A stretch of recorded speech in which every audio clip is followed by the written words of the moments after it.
அவர்கள் தனிமனிதன் Recording in progress. அமைதி பெறுவதற்காக உடல் நலத்திற்கு உடற்பயிற்சி, உயிர் வளம் பெற காயகல்ப பயிற்சி, மனம் அமைதி பெற அகத்தவம் மற்றும் அகத்தாய்வு பயிற்சிகளை அளித்துள்ளார்கள். இத்தகைய சிறப்பான மனவளக்கலை எனும் வாழ்க்கை கல்வியை உலக சமுதாய சேவா சங்கம் ஸ்கை யோகா இணைய வழியே 12 நாட்கள் அடிப்படை பயிற்சியாகவும், அதனைத் தொடர்ந்து 4 மாதங்கள் சான்றிதழ் கல்வியாகவும் நம் இல்லம் தேடி வந்து அளித்து வருகிறது. இந்த சிறப்பான செய்தியினை நமது உறவுகளிடம், நட்புகளிடம் பகிர்ந்து அனைவரும் உடல் நலத்துடன் ஆரோக்கியமாக அமைதியாக வாழ நம்மால் ஆன சிறு உதவியினை செய்வோம். மகரிஷியின் கனவாம் உலக அமைதிக்கு நம்மால் இயன்ற சிறு தொண்டினை செய்து குருவின் கனவினை நனவாக்குவோம். மேலும் விவரங்களுக்கு kundaliniyoga.edu.in இணையதளத்திற்கு செல்லவும். வாழ்க வளமுடன். தவத்தினை தொடர்ந்து பேராசை பெருநஷ்டம் என்ற தலைப்பில் சிந்தனை விருந்து வழங்க பேராசிரியர் அருள்நிதி சரஸ்வதி அம்மா அவர்களை அன்புடன் அழைத்து அமர்கிறோம். வாழ்க வளமுடன் அம்மா. வாழ்க வளமுடன்மா. வாழ்க வையகம், வாழ்க வையகம், வாழ்க வளமுடன். குரு வாழ்க, குருவே துணை.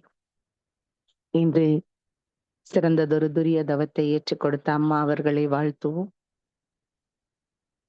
அருள் பேராற்றல் கருணையினால் அருள்நிதி பேராசிரியர் ரோஜா பாபு அம்மா அவர்களும் அவர்தம் அன்பு குடும்பமும் அருள் பேராற்றல் கருணையினால் உடல் நலம், நீலாயுள், நிறை செல்வம், உயர் புகழ், மெய் ஞானம் ஓங்கி வாழ்க வளமுடன், வாழ்க வளமுடன், வாழ்க வளம். நன்றி அம்மா. நன்றிகள் அம்மா. வாழ்க வளமுடன்.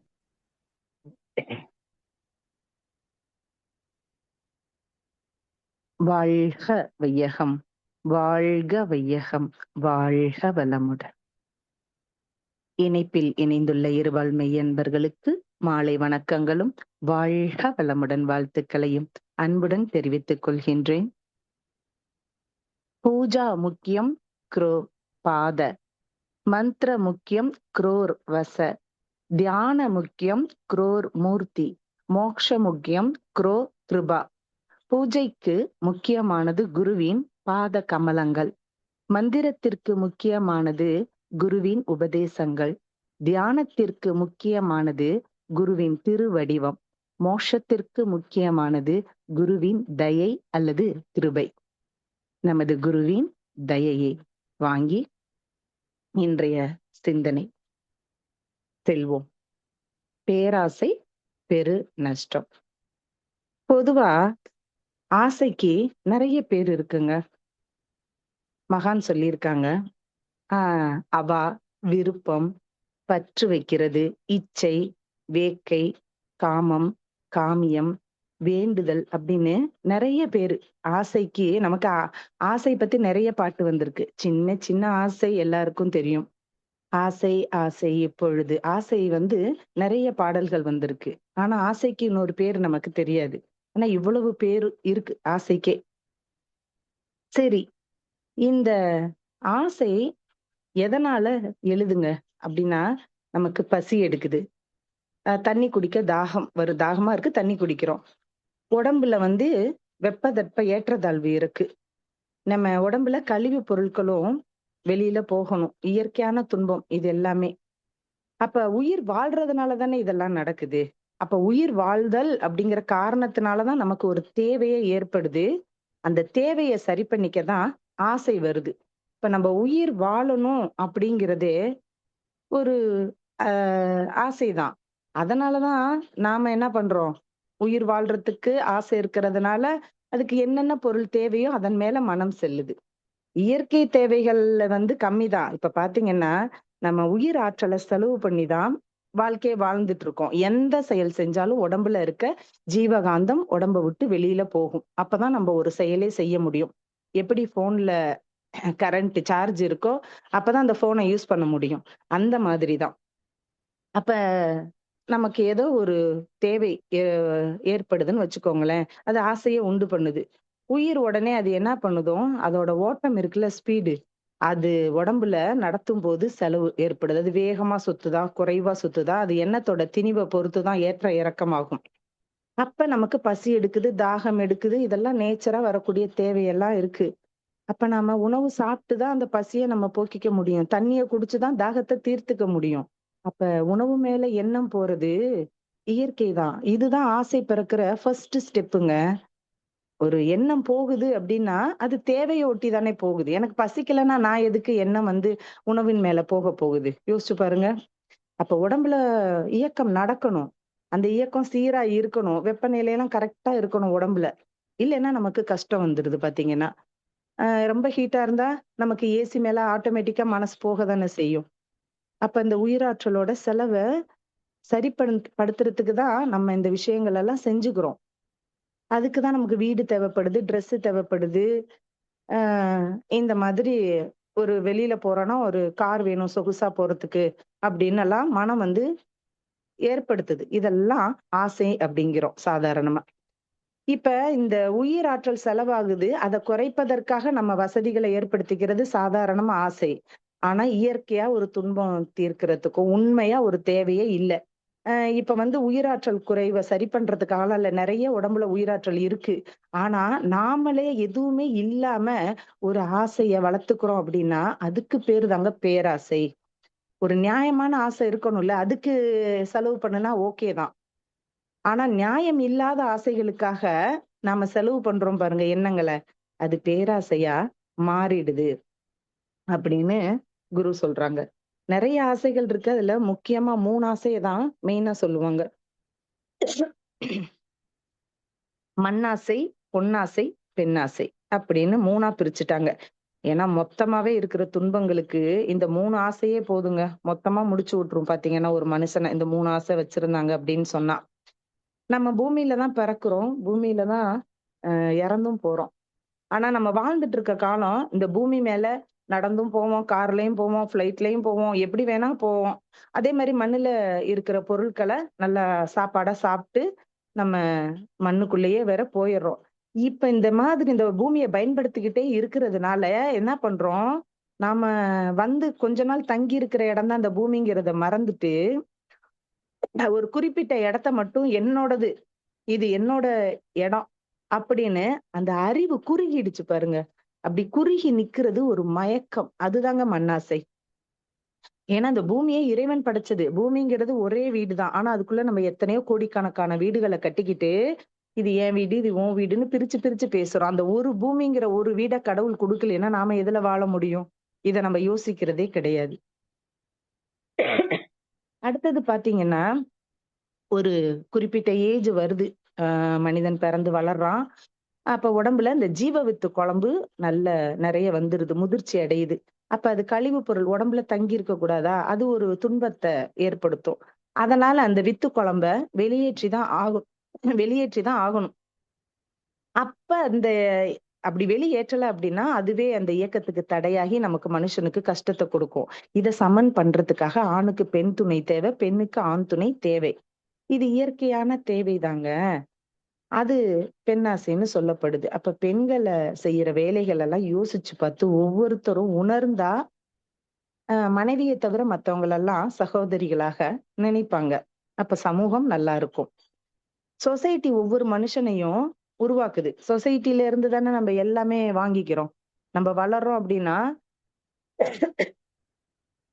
நமக்கு கிடைக்கிற பொருட்கள், நம்ம பயன்படுத்துற பொருட்கள் எல்லாம் நாமளே உற்பத்தி பண்ணுன பொருட்கள நம்ம பயன்படுத்தி வளரல. ஒரு சாப்பாட்டு பொருளாகட்டும், இல்ல ட்ரெஸ் ஆகட்டும், இல்ல வீட்ல யூஸ் பண்ற ஒரு அ அ இது ஒரு ஒரு ஏசியா இருக்கட்டும், ஒரு கரண்ட் அடுப்பா இருக்கட்டும், எத எடுத்தாலுமே யாரோ செஞ்சத நம்ம வாங்கி அனுபவிக்கிறோம். இப்ப நம்மள தான் அது காப்பாத்துது சமுதாயம். சமுதாயத்த அப்படி நமக்கு உதவும்போது, நம்ம மனிதனும் அறிவாலும், உடம்பாலும் சமுதாயத்துக்கு திரும்ப நம்ம தொண்டு செய்யணும் இல்லையா?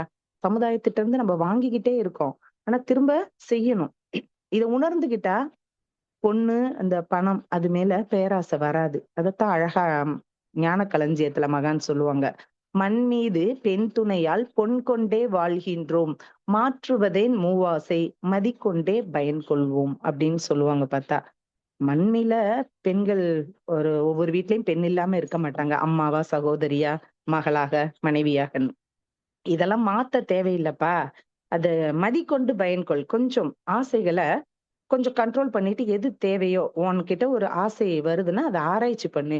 துன்பம் தரக்கூடிய ஆசையா இருந்துச்சு அப்படின்னா, அத விட்டுடு.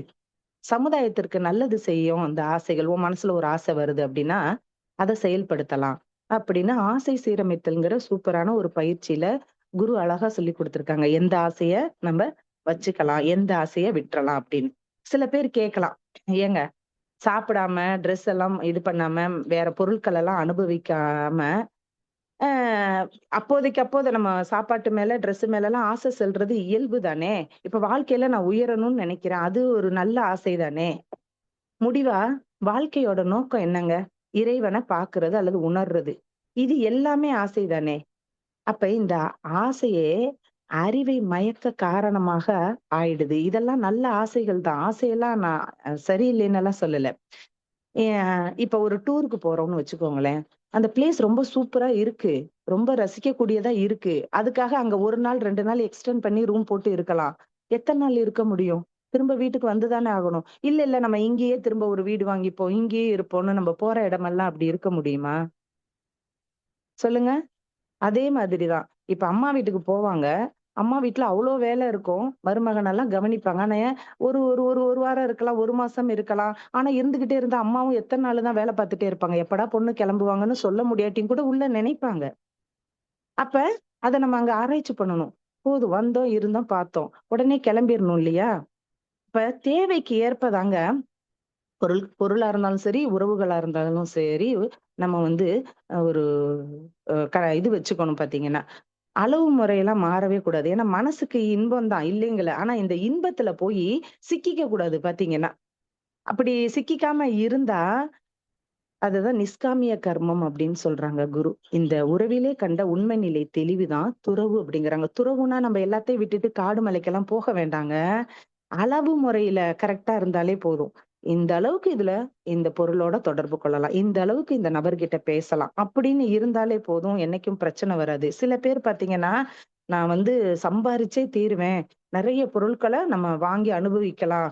நல்ல உலகத்துல எல்லாரும் வாழ்ற வாழ்க்கைய பார்த்து ஆசைப்பட்டு, நானும் அந்த மாதிரியே வருவேன்னு ஓடிக்கிட்டே இருக்காங்கன்னு வச்சுக்கோங்க. மனசு அப்படியே வேலை செஞ்சுக்கிட்டே இருக்காங்க. இப்ப மனம் போய் அதுல பச்சக்குன்னு ஒட்டி அந்த காரியத்த செஞ்சு முடிக்கிற வரைக்கும் அமைதி இல்லாம இருக்கும். அப்படி விட்டுட்டு வேலையெல்லாம் செய்யட்டும், வரையில வரும் அது அப்படின்னு மனசு போய் இதுல ஒட்டி கொள்ளாம அந்த வேலைய பார்த்தா பிரச்சனையே இருக்காதுங்க. அதுதான் இங்க குரு சொல்லிக் குடுக்குறாங்க. எப்போதுமே இந்த மனசு போய் ஒட்டுச்சுனா தான் துன்பம். மனச ஒட்ட விடாம நார்மலா கடமைகள செய்துட்டு இருக்கலாம். நமக்குன்னு இருக்கிறது எங்க போப்போது? வந்தே தீரும் தானே! அதுக்கு எதுக்கு? அனுபவ பொருட்கள் நெறைய வாங்கி வச்சுக்கிட்டு, நம்ம வீட்ல இடம் கூட இருக்காது நெறைய பேருக்கு பார்த்தீங்கன்னா. பொருளா இருக்கும். அங்க நின்னுகிட்டு தான் இருக்க மாதிரி இருக்கும். அவ்வளோ பொருள் வீட்ல வச்சிருப்பாங்க. தேவையே இல்லங்க. இப்ப நம்ம ஒரு அ ஒரு எக்ஸாம்பிளுக்கு நம்ம வீட்ல அடுப்படியில நிக்கிறோம். கை சுட்டுடாம இருக்க ஒரு இடிக்கிய பயன்படுத்துவோம். அல்லது ஒரு கரித்துணிய பயன்படுத்துவோம். அப்ப அந்த பொருள அடுப்புல இருந்து இறக்குறதுக்கு தானே பயன்படுத்துறோம். ஆஹா!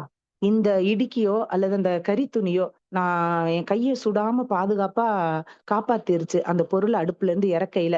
அப்படின்னு அத எடுத்து நம்ம என்ன இடுப்புல சொருகிக்கிட்டா நிப்போம்? எல்லா இடத்துக்கும் போகும்போது.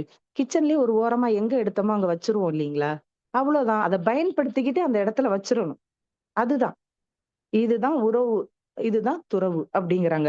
அந்த இறக்குற நேரம் உறவு, தள்ளி வச்சுட்டோம்னா துறவு. அது மேல மனசு போய் புடிச்சுக்கிட்டு இருக்கக்கூடாது பார்த்தீங்கன்னா.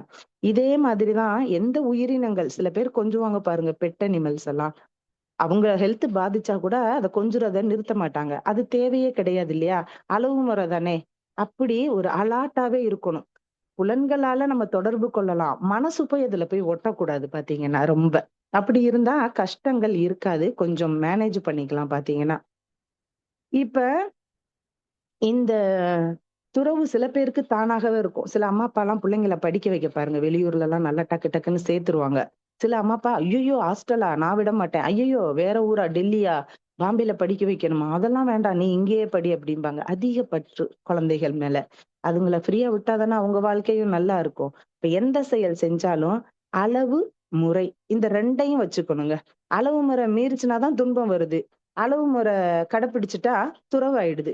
இது இதுதான் நிஷ்காமிய கர்மம். இப்ப ஒரு குரங்க பிடிக்கிறதுக்கு என்ன பண்ணுவாங்கன்னா, ஒரு சின்ன ஓட்டை உள்ள ஒரு கண்ணாடி ஜாடியோ, இல்ல வேற ஏதோ ஒரு ஜாடி மாரி வச்சுப்பாங்க. கை மட்டும் போற மாரி. அது உள்ள நெறைய பழங்கள போட்டுருவாங்க. அந்த டப்பாவ கட்டி ஒரு கம்புல கட்டி வச்சுருவாங்க. இந்த குரங்கு என்ன பண்ணும், பாட்டிலுக்குள்ள இருக்கிற பழங்கள பார்த்துட்டு, ஓடி போய் கை போற அளவுக்கு பாகம் இருக்கும். கைய உள்ள விட்டுடும். உள்ள விட்டு ஒண்ணொன்னா எடுத்து சாப்பிட்டா, அது பழத்த சாப்ட்டுருக்கலாம். இது ஒரு அள்ளும் பாருங்க அந்த கையில. அள்ளிட்டு கைய இழுக்கும், பாட்டில விட்டு கை வெளியில வராது. மாட்டிக்கும். அப்ப இந்த குரங்கு உள்ள எல்லா பழமும் போட்டிருக்காங்கல்ல, ஒண்ணொன்னா எடுத்து சாப்பிட்டா, அது மாட்டிக்காம இருக்கும்ல. இந்த கைய விடாததுனால, கொஞ்ச நேரத்துல குரங்கு பிடிக்கிறவங்க வந்து குரங்கு பிடிச்சிடுறாங்க. இது கையில அள்ளி இருந்தத கீழ விட்டுட்டு கைய எடுத்துச்சுன்னு வச்சுக்கோங்க, கை வெளியில வந்துரும். அது மாட்டிக்காது. அப்ப அதிக பேராசை. அந்த அள்ளும் போதே அப்படியே ஃபுல்லா அள்ளணும். குரங்கு பாருங்க ஒரு இடத்துல மரக்கிளையில உட்காரவும் உட்காராது. கொஞ்ச நேரம் இப்படி இருக்கும், கொஞ்ச நேரம் அப்படி இருக்கும். தாவிக்கிட்டே இருக்கும். மனிதனோட மனசும் அப்படிதான். தாவிக்கிட்டே இருப்பாங்க. அதனால தான் சொல்லுவாங்க இல்லையா? குரங்கு போல மனசு, குரங்கு மனசு அப்படிம்பாங்க. அந்த மாதிரி நம்ம பதறிய காரியம் வந்து நமக்கு எதுவுமே சக்சஸும் ஆகாது. அப்படி ஒரு பதட்டமா அப்படியெல்லாம் அல்ல. எங்க போகுது? அது பாட்டிலுக்குள்ள தானே இருக்கு. நம்ம ஒண்ணொன்னா எடுத்து சாப்பிடுவோமேன்னு சாப்பிட்டுருந்தா, அது வந்து அந்த குரங்கு பிடிக்கிற வர ஆள பார்த்தா ஓடி போயிருக்கும். அது அதுக்கு தெரியலைல. அதோட அறிவு அங்க வேலை செய்யல. மனசு தான் வேலை செய்யுது. அதனால அது மாட்டிக்கிச்சு. அளவு முறை மீறிட்டா அமிர்தமும் நஞ்சுங்கிறாங்கல்ல. நஞ்சு விஷம் சாப்பிட்டு யாராவது சந்தோஷமா இருக்க முடியுமா? இயற்கையில இருக்கிற இனிமை கெட்டு போகாம இருக்கணும்னா, நாம அளவு முறைய கடைப்பிடிச்சு தாங்க ஆகணும். இல்லன்னா ரொம்ப கஷ்டம். உணவு டேஸ்ட்டா இருக்கு அப்படின்னு நினைச்சுக்கிட்டு சில பேரு ஏகப்பட்ட டேப்லெட்ஸ் போடுவாங்க. ஆனா கொஞ்சம் ருசியா இருந்தா, "இன்னும் கொஞ்சம் வைம்மா, பரவால்லம்மா, போயிட்டு போதும்மா, ஒரு நாள் தானே" அப்படின்னு எல்லாம் சாப்பிடுறவங்கலாம் இருக்காங்க. அப்ப வயிறு பாதிக்கப்படும் அப்படின்னு கணிச்சுட்டு, அதுக்கு மேல நெறைய உணவு சாப்பிடுறத அவங்க கொஞ்சம் தவிர்க்கலாம்ல. அதுதான் துறவு. அந்த உணவு போதும் போதும். இதுக்கு மேல சாப்பிட்டா என் உடம்பு கெட்டு போகும்னு அறிவு சொல்லுதுல்ல. அதுதான் துறவு வாழ்க்கை. துறவுன்னா தனியா காவிய கட்டிக்கிட்டு மலை மேல போய் உட்கார்றது, குடும்பத்த விட்டுட்டு போய் உட்கார்றது துறவு இல்ல. அங்க இருந்துகிட்டு மலை மேல உட்கார்ந்துகிட்டு மலையில விளையிற பழங்கள் எல்லாம் பறிச்சு ஆசை தீர சாப்பிட்டுட்டு இருந்தாலும் அதுவும் துறவு கிடையாது. அங்க அளவு முறை தான் மெயின்டெயின் பண்றது தான் துறவு. ஏன்னா, இந்த அளவு முறை மீறும்போது உடம்புல இருக்க ஜீவகாந்த ஆற்றல் சிதைஞ்சு போயிடுதுங்கிறாங்க. இந்த சிதைவை தான் அணு அடுக்கு சீர்குலைஞ்சு போயிடுது இல்லையா? அந்த சீர்குலைவை தான் நம்ம துன்பமா ஃபீல் பண்றோம். அப்ப இன்பமா இருக்கணும்னா அளவு முறை கண்டிப்பா மெயின்டெயின் பண்ணா இன்பமா இருக்க போறோம். ஏன்னா இன்பம் தான் அளவு முறை மீறி மாற துன்பமாய் மாறிவிடும். இது இயற்கை உண்மை. இன்பமே துய்க்கவெனில் தோன்றுகின்ற துன்பத்தை ஒழுக்கமுடன் தீர்த்தால் போதும்னு ஞான களஞ்சியத்துல குரு குடுத்திருக்காங்க. உன் மனசுக்கு ஒரு இன்பம் வருதா? அந்த இன்பத்த அளவா செய். இல்லன்னா அதுவே துன்பமா மாறிடும். அத நம்ம யோசிக்கணும். சரி எந்தெந்த ஆசையெல்லாம் நான் மதிக்கலாம்? அப்படின்னா, அறிவின் மேம்பாட்டை அடிப்படையாக கொண்டிருக்கு. என் வாழ்க்கை முன்னேறதுக்கு என் மனசுல ஒரு எண்ணம் வருது, ஆசை வருது. அது நல்லா இருக்குப்பா. என் வாழ்க்கைய இந்த ஆசைய நான் செயல்படுத்தினேன்னா, என் வாழ்க்கை முன்னேறலாம். சமுதாயத்துக்கு நல்லா இருக்கு அப்படின்னு இருந்ததுன்னா, அந்த ஆசைய நிறைவு செய்யலாங்க. நீங்க தான் கண்டுபிடிக்கணும். உங்க மனசுக்குள்ள என்ன மாதிரி ஆசை வருது அப்படின்னுட்டு. நமக்கு ஒரு தேவை இருக்கு. ஆ பசி, தாகம் இதெல்லாமே இருக்கு. இதெல்லாம் துன்பத்த போக்குறதோட நிறுத்திக்கணும். அப்ப உயிராற்றலும் நமக்கு சரியாயிடும் பாத்தீங்கன்னா. ஆ இப்ப ஒரு வண்டு இருக்கு. சில பூக்கள் பாத்தீங்கன்னா, சாயந்தரத்துல டக்குன்னு மூடிரும். இந்த வண்டு தேன் குடிக்க உள்ள போயிட்டு நல்லா தேன குடிச்சிட்டு டக்குன்னு போக வேண்டியது தானே! அந்த தேன் சாப்பிட்ட மயக்கத்துல உள்ளேயே இருக்கும். பூ பாத்தீங்கன்னா, ஒரு 5 மணி, 6 மணி ஆனா மூடிரும். சில பூக்கள் அப்படி இருக்கு. உடனே வண்டு வெளியில வர முடியாம செத்து போயிடும் பாத்தீங்கன்னா. இதுதான். அந்த துய்ப்புல மயக்கம். ஏன்னா, அந்த இன்பம் வந்து அந்த பொருள்ல இருக்குன்னு தப்பா நெனச்சுக்குது பாத்தீங்கன்னா. மனசு மயங்கி போய் நிக்கிது. எந்த பொருள் நமக்கு இன்பத்த குடுக்குதோ, இப்ப நான் வந்து ஒரு சைக்கிள் ஓட்டுறேன்னா, அந்த சைக்கிள்ல தான் எனக்கு இன்பம் இருக்குன்னு நானே நெனச்சுக்கிட்டு சைக்கிளே ஓட்டிக்கிட்டு இருக்க முடியுமா? இல்ல நான் ஒரு பொருள் சாப்பிடுறேன். அந்த சாப்பாட்டுல தான் எனக்கு இன்பம் இருக்குன்னு அந்த சாப்பாட சாப்பிட்டுட்டே இருக்க முடியுமா? வயிறு என்ன ஆகும்? கெட்டு போய் லூஸ் மோஷன் ஸ்டார்ட் ஆயிடும். வயிறு வலி வந்துரும், வாமிட் வந்துரும். அளவு முறை இல்லன்னா ஒண்ணுமே பண்ண முடியாது இல்லையா? அப்ப மனசு மீண்டும் மீண்டும் விரும்புது. விரும்புறதுனால தான் உ உண்மையான தேவையே இல்ல இன்னைக்கு. பசியே இல்ல. ஆனா நேத்து சாப்பிட்டதோட தாக்கம் இன்னைக்கும் அத சாப்பிடணும். அந்த டைம் வந்த உடனேன்னு ஆசை வருது பார்த்தீங்கன்னா. அப்ப இதெல்லாம் நம்ம அறிவு மயங்கி அந்த வண்டு மாதிரி அறிவு மயங்கி போய் கிடந்துச்சு அப்படின்னாலாம் கஷ்டம். ஏன்னா நம்ம ஏதாவது என்ஜாய் பண்றோம் அப்படின்னா நம்ம உடம்ப கொண்டுதான் அதை நிறைவு செய்திக்கிறோம். அதனால நம்ம வீட்ல நெறைய பொருட்கள் வாங்கி ஏன் வச்சுக்கிறோம்னா, இப்படி உட்கார்ந்தா இந்த சேர் நல்லா இருக்கு. இப்படி உட்கார்ந்தா அந்த சோஃபா கம்ஃபர்ட்டா இருக்கு. அந்த வண்டி வாங்குங்க, பின்னாடி உட்கார்ந்து வர எனக்கு நல்லா வசதியா இருக்கும். இப்படி உடம்ப வச்சே வீட்ல ஒவ்வொரு பொருளையும் வாங்கிக்கிட்டே இருப்போம் பார்த்தீங்கன்னா. அப்ப உடம்பு வந்து கெட்டு போகும். நார்மலா நடந்து போற இடத்துக்கு தேவையில்லாம ஏதாவது வாங்குனோம்னா, நட கட்டாயிரும் பார்த்தீங்கன்னா. ஒரு எக்ஸர்சைஸும் நமக்கு போயிடும். அப்ப என்ன செய்யறது? பொருட்கள் வந்து துன்பத்த குறைக்குதுன்னு நாம நெனச்சுக்கிறோம். அதனால தான் மனசு அதுல போயி ஒட்டிக்குது. அந்த ரொம்பவும் அந்த பொருட்கள்ல தான் இருக்குன்னே நெனச்சு அப்படி பண்ணிக்கிட்டே இருந்தோம்னா, என்னைக்குமே பாத்தீங்கன்னா, பணத்துக்கும் பிரச்சனை, மனத்துக்கும் பிரச்சனைங்க. பணமும் நட்டமாகும், மனசும் பாத்தீங்கன்னா, அதிக பற்று வச்சுரும் பொருட்கள் மேல. அப்புறம் எங்கிட்டு நம்ம முழுமை பேறு அடையிறது, இறைவன பத்தி யோசிக்கிறது. அந்த பொருட்கள்ல இன்பம் இருக்குது அப்படின்னு இருக்கிறத நம்ம விட்டுத்தான் ஆகணும். "பற்றற்ற கண்ணே பிறப்பறுக்கும், மற்றும் நிலையாமை காணப்படும்" அப்படின்னு சொல்லியிருக்காங்க. எல்லா மகான்களும் அ "ஆசைய விடு, பற்ற விடு, ஆசைய ஒழிச்சிரு" அப்படின்னெல்லாம் சொன்னா, எப்படி ஒழிக்க முடியும்? உடம்புல உயிர் இருக்குது. ஜீவகாந்த ஆற்றல் இருக்கும் வரைக்கும் தேவையும் இருக்கும் நமக்கு. தேவை உணர்வு இருக்கிற வரைக்கும் ஒரு பொருள் மேல நமக்கு ஆசையோ அல்லது பற்றோ, அ கு குடும்பமோ, குழந்தைகள் மேல அல்ல பொருள் மேல இருக்கிறது ஒரு இயல்பு தான்.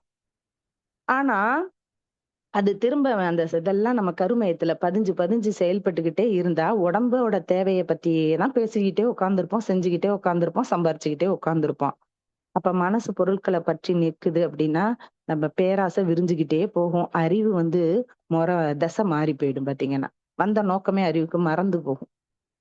பேராசை இதான் வித்தியாசம். இந்த பேராசைன்னா, அ நம்மகிட்ட இருக்க இயற்கையான பிரச்சனைகள தீர்ப்பதற்காக வரக்கூடிய உயிராற்றல் குறைவ சரி பண்ண நம்ப ஏதாவது பொருள் எடுத்துக்கணும், ரெஸ்ட் எடுக்கணும், அதுக்கு அந்த பொருளெல்லாம் வேணும், சாப்பிடணும் சத்தா, அதுக்கு இந்த பொருளெல்லாம் வேணும் அப்படின்னு நம்ம நெனைக்கலாம். அது எதுவுமே இல்லாம வந்ததுன்னா, அது பேராசை. இப்ப அ தகுதின்னு ஒண்ணு வேணும்ல. சில பேருக்கு வாழ்க்கையில சீக்கிரம் முன்னேறணும்னு ஆசை இருக்கும். ஆனா, அதுக்கான தகுதியே இருக்காது பார்த்தீங்கன்னா. அ சில பேரு அம் இப்ப எப்படி சொல்றது? இப்ப பெரிய எக்ஸாம்ஸ் எல்லாம் எழுதணும். ஒரு சாதாரண படிப்பறிவு இல்ல. வயசு ஆயிடுச்சு. நான் முயற்சி பண்ணி இன்னைக்கு ஐஏஎஸ் ஆயிடுவேன்னு அவங்க நெனைக்க முடியுமா? தகுதிய வளர்த்துக்கணும்ல. அதுக்கு கரெக்ட்டா ப்ராப்பரா டிகிரி பாஸ் பண்ணியிருக்கணும். ஏஜ் லிமிட் இருக்கணும். ஃபார்ம் போட்டு அப்ளை பண்ணி, அதுக்கப்புறம் தானே அவங்க அந்த எக்ஸாம் எல்லாம் எழுத போகணும். அந்த மாரி தகுதிகள வளர்த்துக்கணும். ஆற்றலையும் வளர்த்துக்கணும். அப்படி இருந்ததுனா தான் நம்ம ஒரு கோல் வந்து அச்சீவ் பண்ண முடியும். சும்மா உட்கார்ந்துகிட்டு, கனவு காண்டுகிட்டு உட்கார்ந்திருந்தா பேராசை இதெல்லாம். இது அறிவின் மயக்கத்தால் தோன்றுவது. அதனால தான் சில பேர் அவங்க அடைய முடியாததெல்லாம் பிள்ளைங்க தலையில கட்டுவாங்க பார்த்தீங்கன்னா. துன்பத்த தான் உ உண்டு பண்ணும். இந்த அறிவு திசை மாறி போனா, அது பேராசையா போய் நிக்கும். அறிவ கரெக்ட்டா கொண்டு போகணும் பார்த்தா. இப்ப ஒரு வெள்ள நீர் ஏற்படுதுன்னு வச்சுக்கோங்களேன். வெள்ளம் வந்துச்சு தண்ணி ஆ அந்த ஊர வந்து அழிக்காம இருக்கணும்னா, அங்கங்க அணைகள கட்டி வச்சிரலாம். அப்ப அந்த வெள்ளம் வந்து அதிகமா ஊர நாசம் பண்ணாம, அந்த அணைகள்ல இருக்கும். அத வச்சு பயிர் செய்யலாம். குடிநீரா பயன்படுத்தலாம். மிச்சம் இருக்கிற நெறைய நீர் கடல்ல போய் சேரும். அதே போல மனுஷன்ட்ட இருக்கிற அறிவ நம்ம பண்படுத்தணுங்க. பேராசைக்கு இடமே இருக்காது. அப்படி இருந்து பண்படுத்திட்டோம்னா, அறிவு இறைநிலையோடு ஒன்றி போயிடும். ஏன்னா, ஒரு நீண்ட பயணம் இது. அந்த பயணம் நம்ம அங்க எங்க இருந்து வந்தோமோ, அங்க திரும்ப போகணும் நம்ப. நெறைய பெரிய பயணம் இருக்கு. அப்ப இறைவனை அறிவது தான் முழுமை பேறு. அப்ப அதற்காக அந்த அறிவு வேலை செய்யணும். இந்த புலன்கள்ல போய் மாட்டிக்கிச்சு அப்டின்னா கஷ்டம் இல்லீங்களா? அப்ப எதிர்காலத்துல நம்ம மனசுல ஒரு ஆசை வந்துச்சுன்னா, தனக்கோ, மத்தவங்களுக்கோ அது இன்பத்த கொடுக்குமா? சமுதாயத்துக்கோ, நம்ம வீட்ல இருக்கிறவங்களுக்கோ இன்பத்த கொடுக்குமா? அப்டின்னா அந்த ஆசைய நம்ம செயல்படுத்தலாம். இல்ல அப்டின்னா உடனடியா அத அழிச்சிரணுங்க. ஏன்னா, இந்த இதனால எப்படி ஒரு கெட்டது வரும் அப்டின்னா, இந்த ஆசை தடப்பட்டுச்சுன்னா கோபம் வரும் பாத்தீங்கன்னா. 5 பெரிய பழி செயல்கள் எல்லாம் செய்யறதுக்கு துணிஞ்சுருவாங்க பாத்தீங்கன்னா.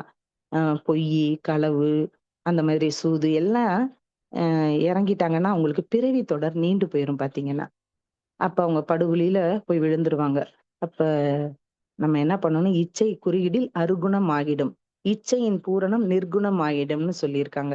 ஆசைகள தேவைக்கு மட்டும் வச்சுக்கிட்டு மிச்சத நம்ம விட்டுறலாம். ஏன்னா நெறைய பொருட்கள் இருந்ததுன்னா, உடம்பு நலம் கெட்டு போகும் பாத்தீங்கன்னா, ஒரு வீட மெயின்டெயின் பண்ணி கூட்டி, கழுவ, பெருக்க, ஒட்டடை அடிக்கிறதுக்கு எவ்வளவு பாடுபடுறோம். 4, 5 வீடு வச்சுக்கிட்டு எல்லாத்தையும் நம்ம என்ன பண்ண முடியும்? எல்லாத்துக்கும் குடுக்க அந்த அளவு காசு இருந்தா கூட ஒவ்வொன்னையும் போய் போய் மெயின்டெயின் பண்ணணும் இல்லையா நம்மளும்? சொத்துக்கள் சேர்ந்துகிட்டே இருந்தா மனசு அமைதி கெட்டு போகுங்க. அதே மாரி நம்ம யாரையாவது பாதுகாத்துக்கணும்னா, குடும்ப உறுப்பினர்கள் லிஸ்ட் போய்க்கிட்டே இருந்ததுன்னு வச்சுக்கோங்க, சுதந்திரம் கெட்டு போகும். கூட்டு குடும்பமா இருக்கலாம் தான். அவங்க மகன், பேரன், பேத்தி எல்லாரும் கல்யாணம் பண்ணி ஒரே வீட்ல இருக்கணும்னு நெனச்சா முடியுங்களா? சுதந்திரமும் கெட்டு போகும். அதெல்லாம் நம்ப நெறைய ஆசைகள பிளான் பண்ணி குப்பையா மனசுல வச்சுக்கிட்டு இருந்தோம்னா, ஒரு லாபமும் இல்ல. மனசு அமைதி தான் கெட்டு போகும். உடம்பு கெட்டு போயிரும் பாத்தீங்கன்னா. அடிக்கடி எரிச்சல் வரும், கோபம் வரும் பாத்தீங்கன்னா. அதனால இந்த தீய குணங்கள்லாம் இல்லாம இருக்கணும்னா, குரு வழியில நிறை மனமாகத்தான் நம்ம வாழணும். அப்ப நிறை மனம் வரணும் அப்டின்னா, இப்ப ஒவ்வொரு மனுஷன்ட்டயும் ஒரு 1000 பேருக்கு உதவி செய்யற அளவுக்கு ஆற்றல் இருக்கு. தேங்கி இருக்கு. அவங்க திறமைய பெருக்கிக்கிட்டாங்கன்னா, மத்தவங்களுக்கு அவங்க ஹெல்ப் பண்ணக்கூடிய அளவுக்கு வளர்ந்துருவாங்க. அப்ப அவங்க உடம்புல இருக்க சக்தி, அவங்களோட அறிவு, நுட்பம், அவங்க ஒரு செல்வாக்கு வாய்ந்த பர்சனாலிட்டியா இருந்தாங்கன்னா, அத வச்சு அந்த ஊருக்கு என்ன செய்யலாம்? அப்படின்னு அவங்கவங்க கடைப்பிடிச்சிட்டு இருந்தாங்கன்னா, எல்லாமே எல்லாருக்கும் ஈஸியா கிடைக்கும். ஏழ்மை இருக்காது. பிறர்கிட்ட போய் கையேந்தி நம்ம போய் நிக்க வேண்டிய அவசியம் இல்ல. நம்மளால முடிஞ்சத அடுத்தவங்களுக்கு கொடுக்கறதுனால, எல்லாருமே அப்படி நினைக்கும்போது ஏழ்மை ஓடி போயிரும் பாத்தீன்னா. ஏன்னா பிறர்ட்ட எதிர்பார்த்தா பிச்சை தானே. பிச்சை எடுத்துக்கிட்டே இருந்தா என்னைக்கு குடுக்குற கையா மாறுறது? இப்ப அந்த மாதிரி நம்ம மாத்திக்கணும். இப்ப மகரிஷிக்கே பாத்தீங்கன்னா, அ கேதார்நாத் கோயிலுக்கு போகணும்னு ஒரு ஆசை இருந்திருக்கு. அப்புறம் அங்க போயிட்டு வந்தவங்கள்ட்ட ஒரு எக்ஸ்பீரியன்ஸ கேட்டிருக்காங்க. "அங்க ரொம்ப கடுமையா குளிர் இருக்கு சாமி" அப்படின்னு சொன்ன உடனே, அது உடம்புல நடுக்கம் வந்துச்சு அப்படின்னு இருக்காங்க. சரி அங்க குளிர்ல போனா நமக்கு ஒத்துக்காது. அங்க போய் நம்ம என்னத்த தெரிஞ்சுக்க போறோம்? அங்க கோயிலுக்கு போய் நம்ம எடுக்க போறது என்ன? ஒண்ணும் இல்ல. அப்படின்னு அந்த ஆசைய விட்டுட்டாங்க. அவ்வளதான். அப்படிதான் அவங்க ஆசைகள் எல்லாம் முறைப்படுத்திக்கிட்டாங்க. தேவையற்ற ஆசைகளுக்கு முடிவு கட்டிறணும். ஏன்னா ஆசைய ஒழிக்க முடியாது. ஆனா பேராசைய கட்டுப்படுத்திக்கலாம்ல. அதத்தான் குரு சொல்லியிருக்காங்க. இந்த ஆசை தேவையா? உன் மனசுல ஒரு ஆசை வருது. அத வாங்கணும், இத வாங்கணும், அங்க போணும், இங்க போணும், அவங்களோட பேசணும், இவங்கள போய் பார்க்கணும் அப்படின்னு ஏதோ ஒரு ஆசை வருது. அதெல்லாம் நிறைவு செஞ்சுக்க வசதி வாய்ப்பு இருக்கா? நிறைவு செஞ்சா பின்விளைவு நன்மையா? தீமையா? அப்படிங்கிறதெல்லாம் உட்கார்ந்து ஓய்வான நேரத்துல மனச அமைதியா வச்சுட்டு, ஒரு தவம் பண்ணிக்கிட்டு, இது எல்லாத்தையும் அழகா ஒரு டைம் டேபிளே போட்டு குடுத்துருக்காங்க. ஆசை சீரமைத்தல் பயிற்சியில. வரிசை எண்ண எழுதிக்கங்க. அந்த ஆசைகள எழுதுங்க. நபர்கள் மீது ஆசைன்னா, நபர்களோட பேர எழுதுங்க. இல்ல உங்க வீட்ல ஒரு வாஷிங் மிஷின் வாங்கணும், அல்லது பொருள் வாங்கணும், குக்கர் வாங்கணும்னா, அதை எழுதுங்க. இல்ல கார் வாங்கணும், வீடு வாங்கணும் எழுதுங்க. அப்புறம் அடுத்த காலத்துல இந்த ஆசைகள் இருக்கு இல்லையா? அது மனிதனோ அல்லது பொருளோ, அதெல்லாம் தேவையா? அப்படிங்கிற ஒரு காலம் போடுங்க. அதுக்கு அடுத்த காலத்துல இதெல்லாம் நிறைவு செய்த வசதி வாய்ப்பு இருக்கா? உடம்புல சக்தி இருக்கா? மனசுல சக்தி இருக்கா? பொருளாதார காசெல்லாம் நம்மகிட்ட நல்லா இருக்கா? அப்படிங்கிற ஒரு காலத்தையும் போடுங்க. இத நிறைவு செஞ்சா பின்விளைவு நல்லதா? கெட்டதா? அப்படின்னு ஒரு காலத்த போடுங்க. இதுல எடுத்து ஆராய்ச்சி பண்ணிக்கிட்டே போயிட்டு, முடிவுல நீங்க டிக் பண்ணிக்கலாம். வரிசை எண் 1 இந்த ஆசை. இதுல இன்பங்கள் இருக்கு. இந்த நபரோட பேசுனா எனக்கு இன்பம். இவங்கள போய் பார்த்தா எனக்கு இன்பம். அல்லது இந்த பொருள் வாங்குனா எனக்கு இன்பம். சரி டிக்கு போடுறீங்க. இப்ப அடுத்த காலத்துக்கு வாங்க. இந்த இன்பம் தேவையா? ஏன் இன்னைக்கு மழை கொட்டு கொட்டுன்னு கொட்டிக்கிட்டு இருக்கு. இப்ப போய் அவங்களோட பார்த்து பேசாட்டி என்ன? அப்படி தேவையா? அப்படின்னு கேட்கிற இடத்துல, ஆமா மழை பெய்யுது. தேவையில்ல அப்படின்னா தப்பு போட்டுருங்க அந்த காலத்த. நிறைவு செய்ய வசதி வாய்ப்பு உள்ளதா? மழை இருந்தாலும் பரவால்ல. கார் இருக்கு. அதனால கார்ல போயிட்டு வந்துரலாம். அப்படின்னா ஓகேன்னு போடுங்க. உடம்பும் நல்லா இருக்கு. போயிட்டு வந்தாலும் ஒண்ணும் பிரச்சனை இல்லன்னா, ஓகேன்னு டிக் அடிங்க. நிறைவு செய்தால் பின்விளைவு நன்மையா? தீமையா? நம்ம போய் அவங்கள பார்த்து மழையில போய் பார்த்து அவங்க பேசிட்டு வரதுனால, அவங்களும் அவங்க குடும்பமும் நல்லா இருப்பாங்க. நமக்கும் பாசிட்டிவா இருக்கும். அப்படின்னு நன்மைன்னா டிக் பண்ணுங்க. தப்பு வேணாம். ஏன்பா இந்த மழையில வந்த? ஐயோ! எங்க வீடே நச நசன்னு இருக்கு. சில பேர் வீட்டுக்குள்ளலாம் மழை தண்ணிய மிதிச்சுக்கிட்டு உள்ள போனீங்கன்னா, சில பேருக்கு பிடிக்காது பார்த்தீங்கன்னா. ஐயோ! இது வேறையா? எனக்கே வீசிங் இருக்கு. இவங்க வேற இப்படி வந்துட்டாங்களேன்னு அவங்க சலிச்சுக்கிட்டாங்கன்னா, அது தப்பு தானே! அப்ப முடிவு போக வேண்டான்னே முடிவு போட்டுருக்கலாம். அல்லது அதெல்லாம் இல்ல நல்லா இருக்கும். உறவுகள் நல்லா இருக்கும் அப்டின்னா டிக்கு போட்டுக்கோங்க. இந்த மாதிரி ஓய்வான நேரத்துல பயிற்சிகள பண்ணணும் அப்டிங்கிறாங்க. இது ஒரு பொருள் வீட்ல பைக் வாங்குறதா இருந்தாலும் இதே திட்டம் தான். எந்த பொருள் வீடு வாங்குறதா இருந்தாலும் இதே திட்டம் தான். இப்படி ஒவ்வொரு ஆசையா சீரமைச்சு ஒரு வாரத்துல ஒரு ஆசைய எடுத்துட்டோம்னா, மனசுக்கு ரொம்ப வலிமை கிடைச்சிரும். நெறைய ஆசைகள உள்ள வச்சுக்கிட்டு இருந்தா தான் கஷ்டம் பார்த்தீங்கன்னா. இப்ப அந்த ஆசைய திட்டமிடணும், செயல்படுத்தணும். இதெல்லாம் கொண்டு வந்தா வெற்றி தன்னால வரும். எது ஒண்ணுமே செயல்படுத்தணும், அணுகுமுறை அப்ரோச்ன்னு ஒண்ணு இருக்கு. அத வச்சு தான் சாதிச்சு காட்டணும். அப்பதான் நம்ம என்ஜாய்மென்ட் பண்ண முடியும், அனுபவிக்க முடியும். இது ஆசைய வெற்றி கொள்ள இது ஒரு பயிற்சிய மகான் குடுத்திருக்காங்க. இதனால மனசோட குறுகிய நிலைமை ஒழிஞ்சிரும். விரிந்த நிலைமை கிடைக்கும். மனசு ரொம்ப பொறுமை, அன்பு, கருணை இந்த மாதிரி எல்லாம் மனசு மாறும் பார்த்தீங்கன்னா. அது பிறந்த இடத்திலேயே ஒரு ஆசை வருதுன்னா, அங்கேயே அத தேவையா இல்லையான்னு கேட்டு அத அழிச்சு விட்டுர்றோமா, அதனால மனசு கனமா இருக்காது பார்த்தீங்கன்னா. ரொம்ப லேசா இருக்கும். இப்ப இது இந்த வேதாத்திரி மகரிஷி கிட்ட தான் இந்த மாதிரி இயற்கை தேவைகளால் எவ்வளவு விஷயங்கள் இருக்கு. தேவைகளால் ஆசைகள் வரத நம்ம அலோவ் பண்றோம். இயற்கையா வராத தேவைகளுக்கு உட்கார்ந்து யோசிச்சு அத முடிவு பண்றோம். அப்ப உயர்ந்த உண்மை என்ன? ரொம்ப அனுபவிக்கிற பொருட்கள வளர்த்துக்காதீங்க. வாழ்க்கையில ரொம்ப பாசம், அன்பெல்லாம் வச்சுக்கிட்டு கஷ்டப்படாதீங்க. அறிவு உயர்வுக்கு தடையா வந்துரும். அமைதி கிடைக்காம போயிரும். சமுதாயத்துல போட்டி வந்துரும் பார்த்தீங்கன்னா. நெறைய பகை, பிணக்கு வந்துரும். அதனால அளவோடு, முறையோடு எந்த விஷயத்தையும் நாம் செய்தால் என்றும் இன்பமாக வாழலாம் என்று கூறி, வாய்ப்புக்கு நன்றி கூறி நிறைவு செய்து கொள்கின்றேன். நன்றி. வாழ்க வளமுடன். வாழ்க வளமுடன். சிறப்பான ஒரு